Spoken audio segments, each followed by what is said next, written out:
تعلیم کا ہم نتیجہ یہ دیکھ رہے ہیں کہ تعلیم حاصل کرنے کا جو اصل مقصد تھا اسلام کا، اس مقصد سے وہ ہٹ کر تعلیم ہے۔ اس کا مطلب ہے کہ تعلیم کے اندر گڑبڑی نہیں ہے، تعلیم تو فضیلت کی چیز ہے، لیکن جو نظام تعلیم ہے، جس طریقے سے ہم تعلیم حاصل کر رہے ہیں، اس تعلیم کا نتیجہ یہ ہوا کہ جو بچے ہمارے یہاں پڑھے لکھے بھی ہیں وہ بھی جاہل سے ابتر ہیں۔ مثال کے طور پر آپ دیکھ لیں، جو جتنا زیادہ پڑھا ہوا ہے اتنا ہی اپنے والدین کو نہیں پوچھتا ہے۔ حقیقت ہے کہ نہیں ہے؟ بیٹا امریکہ میں ہے، باپ یہاں مر رہا ہے بیچارہ نوکروں کے آخری پانی پر، مر رہا ہے کہ نہیں مر رہا؟ جو زیادہ پڑھ کر بڑے کالج سے ڈاکٹر بن کر آیا ہے، سب سے زیادہ اس کے یہاں فیس ہے، ڈلیوری کروانے چل جائیے 50 سے 60 ہزار روپے لگ جائیں گے نارمل معاملے میں۔ جو اعلیٰ تعلیم حاصل کر کے آیا ہے وہ سب سے زیادہ بد اخلاق ہے، اپنے محلے میں کسی سے نہیں ملتا ہے۔ جو سب سے زیادہ تعلیم حاصل کر کے آیا ہے اس کے ہی والدین اولڈ ہاؤس میں رہ رہے ہیں۔ یعنی اخلاقی گراوٹ، سماجی گراوٹ، ذہنی گراوٹ، یہ ساری چیزیں ان بچوں کے اندر پائی جا رہی ہے جو تعلیم سے آراستہ ہیں۔ اس کا مطلب یہ کہ اسلام نے جن بنیادوں پر تعلیم حاصل کرنے کا حکم دیا تھا اس بنیادوں پر تعلیم حاصل نہیں کیا جا رہا ہے، اور یہی حقیقت بھی ہے۔ جو نظام عمل ہے، جو نظام علم ہے، علم کو حاصل کرنے کا جو طریقہ رائج ہے، وہاں آپ دیکھیں جس کے پاس زیادہ نالج ہو جا رہا ہے وہ زیادہ خدا سے دور ہو جا رہا ہے۔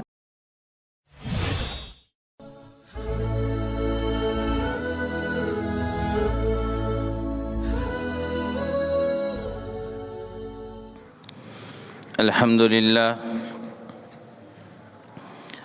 للہ وحدہ والصلاة والسلام علی من لا نبی بعدہ، اما بعد فاعوذ باللہ من الشیطان الرجیم، بسم اللہ الرحمن الرحیم، اقرأ باسم ربک الذی خلق، خلق الانسان من علق، اقرأ وربک الاکرم، الذی علم بالقلم، علم الانسان ما لم يعلم۔ وقال النبی صلی اللہ علیہ وسلم، طلب العلم فریضۃ علی کل مسلم، او کما قال علیہ الصلاۃ والسلام۔ محترم مصلیان کرام، گزشتہ کئی جمعوں سے ہم اور آپ تعلیم کے عنوان پر بیان سن رہے ہیں۔ سب سے پہلے آپ کو یہ بات بتلائی گئی تھی کہ کتنا علم کا حاصل کرنا ہر مسلمان پر فرض عین ہے، اور پھر یہ بات بھی بتلائی گئی تھی کہ اس فرض عین علم کو حاصل کرنے کے کیا ذرائع ہو سکتے ہیں، کیا طریقہ کار ہو سکتا ہے جس کی بنیاد پر ہم میں کا ہر شخص بنیادی دینی تعلیم کو حاصل کر لے۔ اس کے لیے مدرسوں میں، مکتبوں میں، مسجدوں میں، بستیوں میں کیا نظام بنانا ہے، اس پر تفصیل سے میں نے آپ سے بات کی ہے۔ اس کے بعد ہم لوگوں نے یہ بات کی تھی کہ ایک تو علم کا حاصل کرنا فرض عین ہے، بنیادی دینی تعلیم کا حاصل کرنا، جس سے انسان مسلمان بن کر زندگی گزار سکے۔ اس کے علاوہ میں نے یہ بات بتلائی تھی کہ اسی کے ساتھ ساتھ علوم اسلامیہ میں ماہر بننا، قابل افراد تیار کرنا، یہ بھی اسی قوم کی ذمہ داری ہے۔ یعنی اسی قوم کی ذمہ داری ہے کہ اس قوم کے کچھ افراد کھڑے ہوں اور وہ قرآن کے اندر مہارت حاصل کریں، احادیث کے اندر مہارت حاصل کریں، سیرت کے اندر مہارت حاصل کریں، فقہ کے اندر مہارت حاصل کریں، اور اعلیٰ درجے کے عالم دین بن کر تیار ہوں۔ اس کی ذمہ داری بھی اسی قوم کے لوگوں پر ہے، اور اسی قوم کی یہ ذمہ داری ہے کہ وہ اپنے بچوں کو اس کے لیے بھی تیار کرے۔ اس پر میں نے تفصیل سے پورا منظرنامہ پچھلے ہفتے آپ کے سامنے رکھا تھا کہ کیا حالات بن گئے ہیں اب، کیسے ایک دور تھا کہ مدرسوں میں بچے جاتے تھے اور کن علاقوں سے جاتے تھے، میں نے یہ بھی آپ کو بتلایا، اور مسلمانوں کا ایک بڑا طبقہ جس کے بچے مدرسوں کی طرف رخ نہیں کر رہے تھے، اس کو بھی میں نے آپ کے سامنے تفصیل سے بتلایا تھا۔ اور پھر میں نے آپ کو یہ بات بھی بتلائی تھی کہ اب وہ المیہ ہے کہ وہ طبقہ جو اپنے بچوں کو مدرسے میں بھیجتا تھا وہ بھی اب بھیجنے کو تیار نہیں ہے. اور ہماری اور آپ کی ملی ضرورت ہے کہ ہر دور میں ہر زمانے میں ہمارے پاس کچھ اچھے علماء کا ہونا ضروری ہے, کچھ اچھے فقہا کا ہونا ضروری ہے, کچھ اچھے عالم قرآن کا ہونا ضروری ہے. یہ ساری باتیں آپ کے سامنے آ چکی ہے.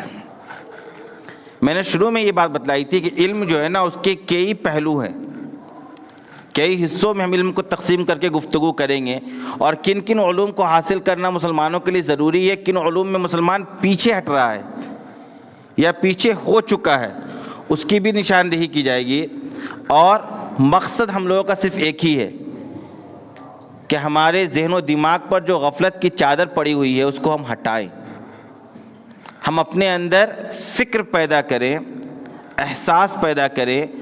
قوم کی بربادی کا صرف رونا رونے سے کوئی حل ہونے والا نہیں ہے جب تک ہم عملی کام شروع نہیں کریں گے, جب تک عمل کے اندر ہم ان ذرائع کو نہیں اپنائیں گے جن ذرائع کی بنیاد پر کوئی قوم ترقی کرتی ہے, عروج حاصل کرتی ہے, یا کوئی قوم پورے ملک کی قیادت اور امامت کرتی ہے.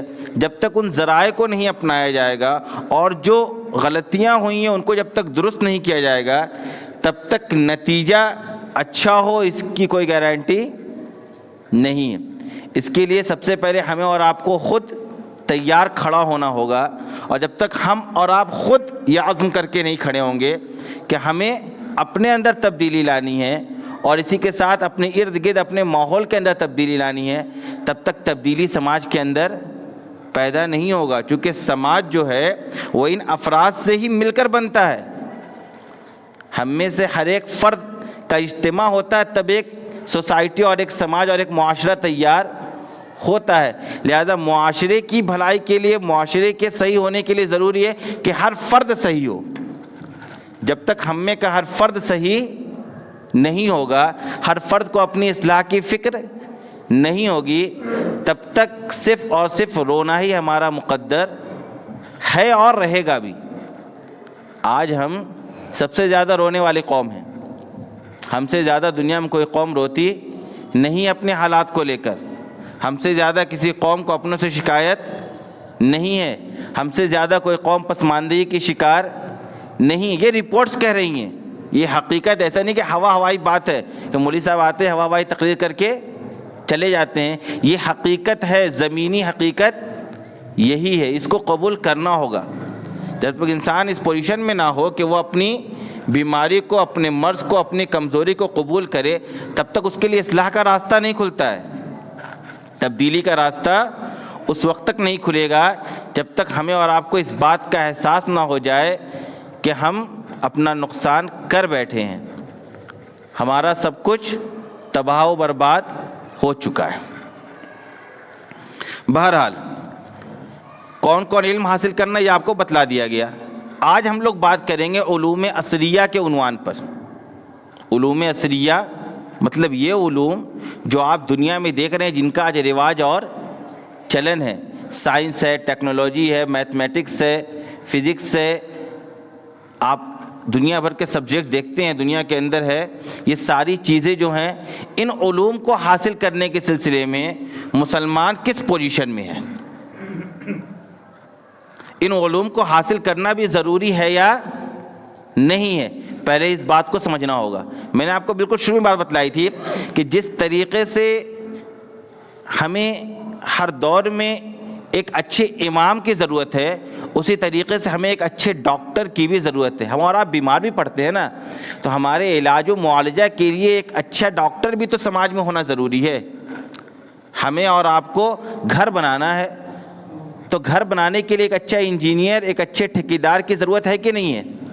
ہمیں آپ کو تعلیم حاصل کرنی ہے تو ان تعلیم کو حاصل کرنے کے لیے اچھے پروفیسر, اچھے اسکالرس کی ضرورت ہے یا نہیں ہے. لہذا یہ بھی ایک بنیادی ضرورت ہے کہ یہ قوم اعلیٰ ڈگریاں بھی حاصل کرے, اعلیٰ تعلیم بھی اپنے بچوں کو دلوائے, علوم عصریہ سے بھی ان کو روشناس کرائے. یہ بھی ہماری اور آپ کی ملی ذمہ داری ہے. یہ ہماری اور آپ کی دینی ذمہ داری ہے۔ آپ یہ نہ سمجھیں کہ ان علوم کا حاصل کرنا دین سے خالی ہے یا ان علوم کا حاصل کرنا ہی اصل دین ہے۔ میں نے آپ کو شروع میں یہ بات بتلائی تھی کہ سارے اعمال کا دار و مدار نیتوں پر ہے۔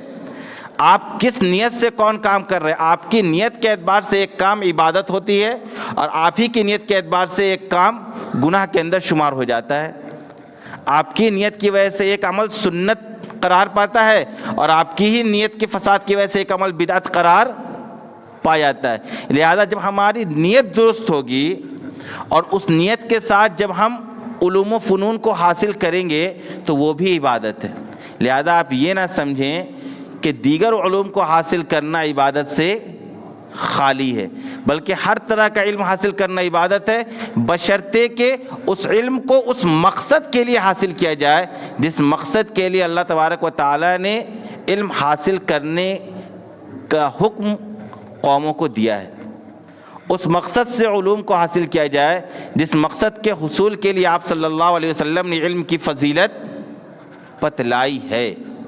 اب دیکھیے، سب سے پہلا مسئلہ یہ ہے کہ ہم اپنے بچوں کو پڑھانے کو تیار ہی نہیں ہیں۔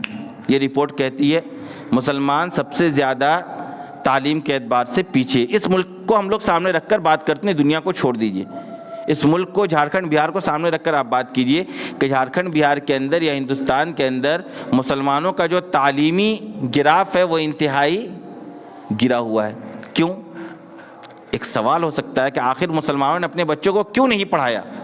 یہ سوال جائز بھی ہے، اس کا جواب بھی ہے۔ جواب یہ ہے کہ پڑھانے کے لیے اسباب کی بھی ضرورت ہے، پڑھانے کے لیے ذرائع کی بھی ضرورت ہے۔ بدقسمتی سے جب ملک آزاد ہوا اور اسی کے ساتھ ملک تقسیم ہو گیا تو اس کے بعد حالات یہ ہوئے کہ جن مسلمانوں کے معاشی حالات اچھے تھے، جو مسلمان مضبوط تھا فائنینشیلی، وہ مسلمان اس ملک کو چھوڑ کر ہجرت کر کے چلا گیا یا وہ کسی دوسرے ملک میں جا کر پناہ حاصل کر لیا۔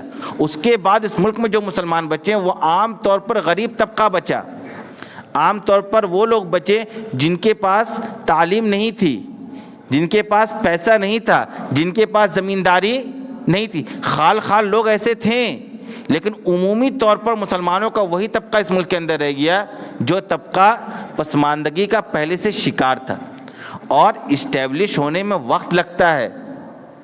ایسا نہیں ہے کہ باپ اگر غریبی اور محتاجگی سے جوجھ رہا ہے تو اس کا بچہ ہی کامیاب ہو جائے، آگے چل کر اس کا پوتا اور پوتا کامیاب ہوتا ہے۔ آہستہ آہستہ ترقی آتی ہے۔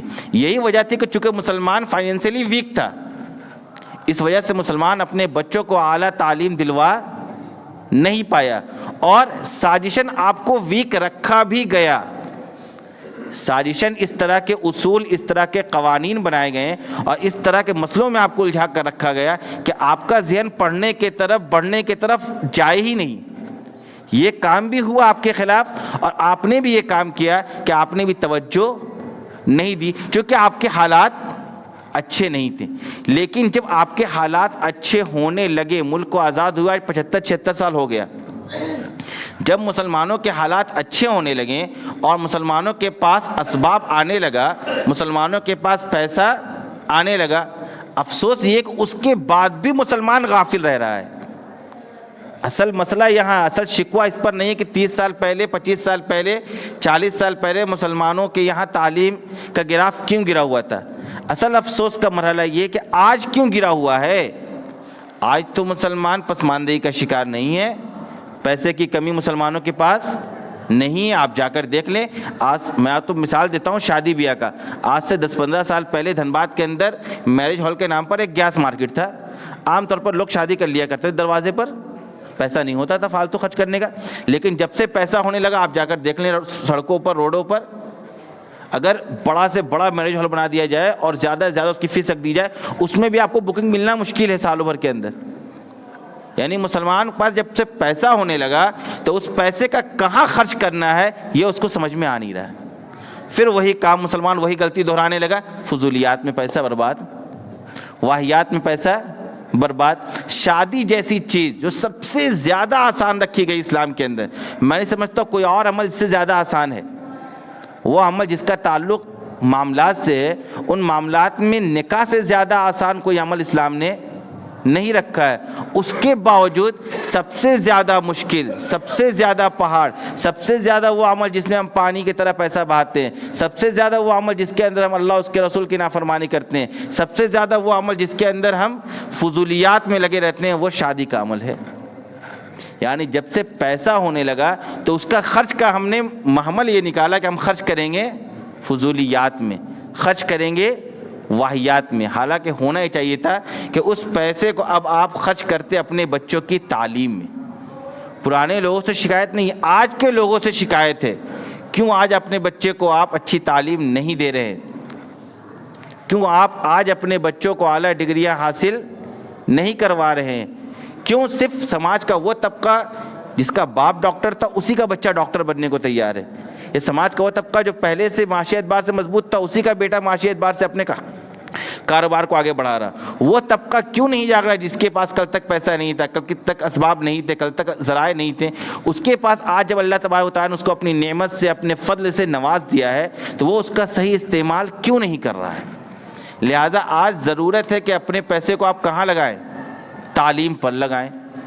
لیکن دوسرا پہلو اس کا یہ ہے کہ جہاں پر تعلیم ہے بھی، خواہ مسلمانوں میں ہو یا غیروں میں، اس تعلیم کا ہم نتیجہ یہ دیکھ رہے ہیں کہ تعلیم حاصل کرنے کا جو اصل مقصد تھا اسلام کا، اس مقصد سے وہ ہٹ کر تعلیم ہے.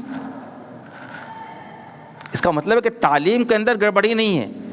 تعلیم تو فضیلت کی چیز ہے، لیکن جو نظام تعلیم ہے، جس طریقے سے ہم تعلیم حاصل کر رہے ہیں، اس تعلیم کا نتیجہ یہ ہوا کہ جو بچے ہمارے یہاں پڑھے لکھے بھی ہیں وہ بھی جاہل سے ابتر ہیں. مثال کے طور پر آپ دیکھ لیں، جو جتنا زیادہ پڑھا ہوا ہے اتنا ہی اپنے والدین کو نہیں پوچھتا ہے. حقیقت ہے کہ نہیں ہے؟ بیٹا امریکہ میں ہے، باپ یہاں مر رہا ہے بیچارہ نوکروں کے آخری پانی پر. مر رہا ہے کہ نہیں مر رہا؟ جو زیادہ پڑھ کر بڑے کالج سے ڈاکٹر بن کر آیا ہے، سب سے زیادہ اس کے یہاں فیس ہے.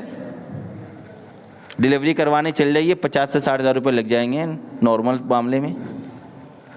جو اعلیٰ تعلیم حاصل کر کے آیا ہے وہ سب سے زیادہ بد اخلاق ہے اپنے محلے میں، کسی سے نہیں ملتا ہے. جو سب سے زیادہ تعلیم حاصل کر کے آیا ہے اس کے ہی والدین اولڈ ہاؤس میں رہ رہے ہیں. یعنی اخلاقی گراوٹ، سماجی گراوٹ، ذہنی گراوٹ، یہ ساری چیزیں ان بچوں کے اندر پائی جا رہی ہے جو تعلیم سے آراستہ ہیں. اس کا مطلب یہ کہ اسلام نے جن بنیادوں پر تعلیم حاصل کرنے کا حکم دیا تھا اس بنیادوں پر تعلیم حاصل نہیں کیا جا رہا ہے. اور یہی حقیقت بھی ہے. جو نظام عمل ہے، جو نظام علم ہے، علم کو حاصل کرنے کا جو طریقہ رائج ہے، وہاں آپ دیکھیں جس کے پاس زیادہ نالج ہو جا رہا ہے وہ زیادہ خدا سے دور ہو جا رہا ہے. حالانکہ اسلام کی نظر میں علم حاصل کرنے کا بنیادی مقصد یہ تھا کہ معرفت خداوندی حاصل ہو. علم حاصل کرنے کا بنیادی مقصد یہ تھا کہ اس کو تہذیب اور تمدن حاصل ہو. علم حاصل کرنے کا بنیادی مقصد یہ تھا کہ اس کے اندر انسانیت جاگے. علم حاصل کرنے کا بنیادی مقصد یہ تھا کہ اس کے اندر غمخواری اور رحم دلی پیدا ہو. علم حاصل کرنے کا بنیادی مقصد یہ تھا کہ وہ جو اپنے سماج کے اندر کمزوروں کو، لاچاروں کو، مجبوروں کو دیکھے تو اس کا دل کڑھے. علم حاصل کرنے کا اصل مقصد یہ تھا. لیکن یکسر ان تمام بنیادوں کو ختم کر کے ان بنیادوں پر علم حاصل کیا گیا، ان بنیادوں پر علم حاصل کرنے کے لیے اپنے بچوں کا ذہن تیار کیا گیا جہاں یہ ساری چیزوں میں سے کوئی چیز نہیں پائی جاتی ہے. ہم بچوں کیا ذہن بناتے ہیں؟ پڑھو گے نہیں تو کھاؤ گے کہاں سے. گویا ہم نے تعلیم کو جوڑ دیا معاش سے. پڑھو گے نہیں تو کھاؤ گے کہاں سے؟ ارے کھلانے والا اللہ تبارک و تعالیٰ کی ذات ہے. میں نے پچھلے ہفتے آپ کو کہا تھا وَمَا مِن دَابَّةٍ فِي الْأَرْضِ إِلَّا عَلَى اللَّهِ رِزْقُهَا. اللہ کا لفظ اللہ نے استعمال کیا ہے کہ میری ذمہ داری ہے ہر اس شے کی رزق کی جس کو میں نے پیدا کیا ہے. جو بھی روئے زمین پر رینگ رہا ہے، چل رہا ہے، دوڑ رہا ہے، بھاگ رہا ہے، اس کے رزق کی ذمہ داری کس کے اوپر ہے؟ میرے اوپر ہے. میں رزق دوں گا. ہم اپنے بچوں کو تعلیم اس نیت سے دیتے کہ بھائی تم تعلیم اس نیت سے حاصل کرو تاکہ تم خدا کو پہچان سکو، تاکہ انسانیت کا درد تمہارے دلوں میں جاگ سکے، تاکہ تمہارے اندر رحم دلی پیدا ہو سکے، تاکہ تمہارے اندر تہذیب اور شرافت پیدا ہو سکے. نتیجہ کیا ہے؟ جو زیادہ پڑھا ہوا اتنا ہی زیادہ بے حیا ہے وہ. یہ حقیقت ہے. جو زیادہ پڑھا ہوا ہے اتنا ہی زیادہ بے حیا ہے وہ، اس کے یہاں شرم و حیا کا کوئی وجود نہیں ہے۔ آپ جا کر دیکھ لیں ان کی بیویوں کو، ان کے بچوں کو، ان کی بیٹیوں کو، شادی بیاہ کے موقع پر دیکھ لیں، اور کسی اور موقع پر دیکھنے کا موقع نہیں ملتا ہے آپ کو، تو بے حیائی کے وہ بالکل سمبل بنے ہوئے ہیں۔ جو زیادہ پڑھا ہوا ہے اس کا زیادہ ایمان کمزور ہے، وہ زیادہ متزلزل ہے اپنے عقیدے کو لے کر۔ یہ کیوں نتیجہ نکلا؟ یہ اس بنیاد پر نکلا کہ ہم نے علوم اثریہ کو حاصل بھی کیا تو اس نظام کے ذریعے حاصل کیا جس نظام کا مقصد ہی بے حیائی پھیلانا، جس نظام کا مقصد ہی ہے مذہب سے بغاوت پیدا کرنا، جس نظام کا مقصد ہی ہے آپ کو بد اخلاق بنا دینا۔ آپ بتائیے بھائی، مجھے علم حاصل کرنا ہے، کیا میں پورے جسم پر لباس پہن کر علم حاصل نہیں کر پاؤں گا؟ کیا پورے جسم پر لباس ڈالنے سے میرے ذہن و دماغ پر بھی لباس پڑ جائے گا کیا؟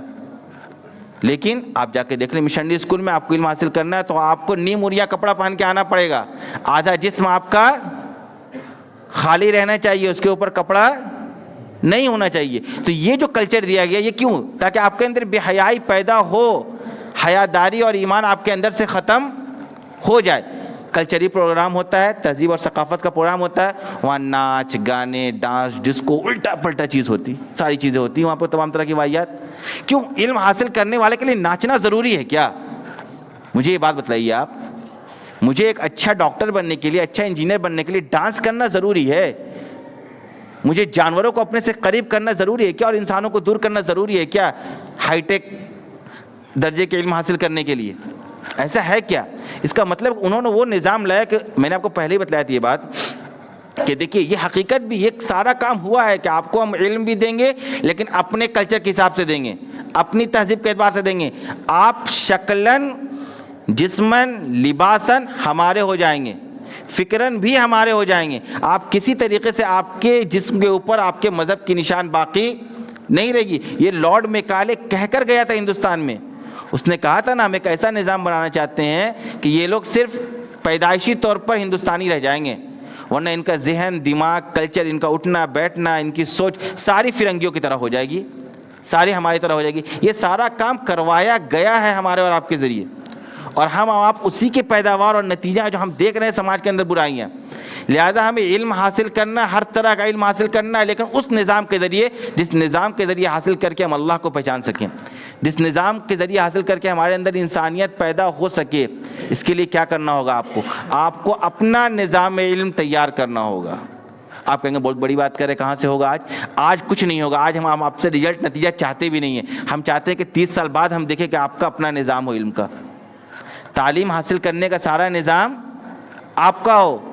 میں یہ چاہتا ہوں کہ آپ 30 سال بعد 35 سال بعد جب ہم لوگ نظر اٹھا کر دیکھیں، اگر زندگی رہی تو ہم یہ دیکھیں کہ ہمارا بچہ ڈاکٹر ہے لیکن اس سے پہلے مسلمان ہے، ہمارا بچہ انجینئر ہے لیکن اس سے پہلے مسلمان ہے، ہمارا بچہ پروفیسر ہے مگر اس سے پہلے مسلمان ہے، اس کے دل میں خوف خدا ہے، اس کے علم کے حاصل کرنے کے بعد اس کے اندر صحیح اور غلط کے اندر تمیز پیدا کرنے کی صلاحیت پیدا ہوئی ہو، علم حاصل کرنے کے بعد وہ حلال اور حرام کے درمیان امتیاز کر سکتا ہو۔ ایسا نہیں ہے کہ جو جتنا بڑا دنیاوی اعتبار سے علم حاصل کر کے آ رہا اتنا ہی بڑا وہ حرام خور ہے۔ حرام خور کا مطلب ہے سود کھانے والا، لون کھانے والا۔ میں یہ کہہ رہا ہوں آپ کو، لون بھی کیا ہے؟ سود ہے۔ آپ نام سے دھوکے میں مت پڑے گا، جا کے دیکھ لیجئے، نوکری لگ گئی، سب سے پہلے لون لے گا گھر کے لیے، اس کو پتہ ہی نہیں ہے سود حرام ہے، اس کے بعد لون لے گا گاڑی کے لیے، اس کے بعد لون لے گا شادی کے لیے، اس کے بعد لون لے گا فرنیچر کے لیے، اس کے بعد لون لے گا اپنی خواہشات کو، پوری 10 طرح کا لون۔ آپ ایک نوکری والے کو اٹھا لیجیے اپنے محلے کا، پوچھیے آپ کا کتنا لون چل رہا ہے، 2 لون تو کم سے کم چل رہا ہوگا۔ اس کا مطلب کہ جو زیادہ علم حاصل کیا وہ زیادہ بڑا حرام خور ہو رہا ہے۔ ہمیں یہ نہیں ہونا چاہیے۔ ارے بھائی جو حرام ہے وہ حرام ہے۔ علم حاصل کرنے کے بعد اگر حلال حرام کے درمیان تمیز پیدا نہیں ہوا، علم حاصل کرنے کے بعد اگر صحیح اور غلط کو آپ نہیں پہچان سک رہے ہیں، علم حاصل کرنے کے بعد آپ کے اندر انسانیت پیدا نہیں ہو رہی ہے، اس سے بڑھیا کہ آپ جاہل رہیے۔ پچھلے زمانے کے لوگ جاہل تھے لیکن ان کے اندر اخلاق تھا، ان کے اندر دوسروں کے لیے درد تھا، وہ اپنے بڑوں کی عزت کیا کرتے تھے، اپنے چھوٹوں پر شفقت کیا کرتے تھے، اپنے رشتہ داروں کے حال احوال پوچھا کرتے تھے، اپنے والدین کے دوستوں سے ملا کرتے تھے، اپنی والدہ کا خیال رکھا کرتے تھے۔ آج صورتحال یہ ہے کہ باپ فون بھی کر رہا تو والد صاحب میں بیزی ہوں، بعد میں بات کروں گا۔ فون اٹھا کر والد سے 2 منٹ بات کرنے کی بھی فرصت اولادوں کو نہیں ہے. یہ اس تعلیم کا نتیجہ. کیوں؟ آپ نے ذہن بنایا تھا تمہیں پیسہ کمانا ہے. اب وہ سمجھ رہا ہے اگر میں پیسہ کمانے کی اس تیزی میں تھوڑا سا بھی ادھر ادھر غفلت کروں گا اور والدین اور رشتہ داری میں رہوں گا تو میں پیسہ کما ہی نہیں پاؤں گا, میں آگے بڑھ ہی نہیں پاؤں گا. اس کے ذہن و دماغ میں سوار ہو گیا کہ میں کروں گا نہیں تو کھاؤں گا کہاں سے, میں یہ کام کروں گا نہیں تو کھاؤں. ارے پیسہ جھک مار کر آئے گی آپ کے پاس, یقین رکھیے. اگر آپ کا یقین اللہ تبارک و تعالیٰ پر کامل ہے, کسی مولوی کو آپ نے دیکھا خودکشی کرتے ہوئے؟ کیا ہوتی ہے مولویوں کی وظیفہ بتائیے آپ مجھے. مولوی سے اچھا کھاتے دیکھا ہے آپ نے؟ بدنام ہے مولانا لوگ کھانے میں, ہے کہ نہیں ہے؟ ہے کہ نہیں ہے آپ؟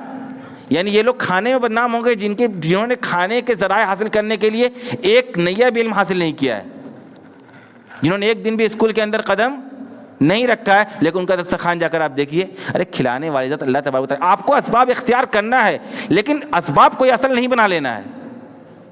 علم حاصل کرنے کا ایک بنیادی مقصد ہے اسلام کے نظر میں, اسی بنیادی مقصد کے تئیں آپ کو علم حاصل کرنا ہوگا. علوم اصلیہ میں بھی آگے بڑھنا ہوگا. جس طریقے سے علوم دینیہ آپ کو حاصل کرنا ضروری, اسی طریقے سے علوم اصلیہ بھی آپ کو حاصل کرنا ضروری اور لازم. اور اپنے بچوں کو پڑھائیے اور اپنا نظام تعلیم بنائیے, اپنا اسکول قائم کیجئے. چھوٹی چھوٹی اسکول قائم کیجئے. آپ بڑا اسکول کون قائم کرنے کہہ رہا ہے؟ پرائمری اسکول قائم کیجئے. 100 بچوں کی کفالت آپ کر سکتے ہیں, 100 بچوں کا ہی کیجئے.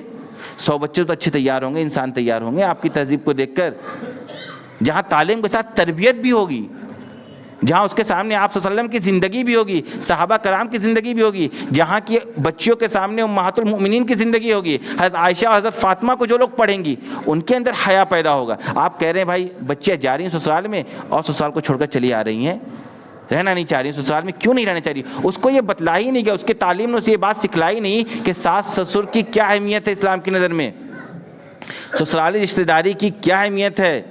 یہ اس کو بتلایا ہی نہیں کہ اس کی تعلیم نے صرف اس کے دن بتایا کہ پیسہ کماؤ پیسہ کماؤ پیسہ کماؤ. اب یہ بیچارہ پاگل بنا ہے. آخر حد ہوتا ہے جب وہ کامیابی نہیں ہوتا جا کے بیچارہ خودکشی کر لیتا ہے, سوسائڈ کر لیتا ہے. جو جتنا زیادہ ترقی یافتہ ملک ہے وہاں اتنا ہی زیادہ سوسائڈ کرنے والے لوگ ہیں. یہ ساری حقیقتیں ہیں, کوئی میں ادھر ادھر کی بات نہیں کر رہا ہوں. اللہ تبارک و تعالیٰ ہمیں اور آپ کو